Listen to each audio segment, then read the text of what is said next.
ನನ್ನ ಕೈಲಿ.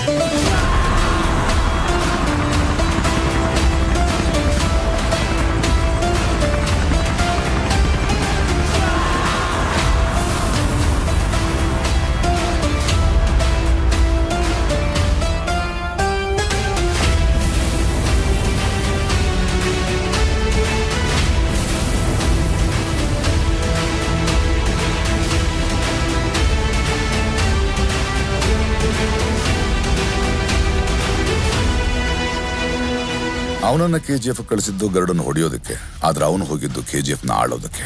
ಅದಕ್ಕೆ ಮೊದಲು ಗರುಡನ್ನು ಹೊಡಿಬೇಕಿತ್ತು, ಗಾರ್ಡ್ಸ್ ಇಂದ ತಪ್ಪಿಸ್ಕೋಬೇಕಿತ್ತು, ಎಲ್ಲಕ್ಕಿಂತ ಮುಖ್ಯವಾಗಿ ಜನರನ್ನು ಅವನ ಕಡೆ ಸೆಳಿಬೇಕಿತ್ತು. ಅದಕ್ಕೆ ಶಾರ್ಟ್ ಸರ್ಕ್ಯೂಟ್ ಮಾಡ್ದ, ವೈಟ್ ಲೈನ್ ದಾಟ್ದ. ಆದ್ರೆ ಮೊದಲು ಅವನು ಹೋಗಿದ್ದು ವಿರಾಟ್ನ ಹೊಡೆಯೋಕೆ. ಅಲ್ಲಿಂದ ಆ 3 ಜನ ಕೈದಿಗಳಲ್ಲಿ ಒಬ್ಬನಾಗಿ ಬಂದು ಎಲ್ಲರ ಮುಂದೆ ಗರುಡನ್ನು ಕೊಂದ.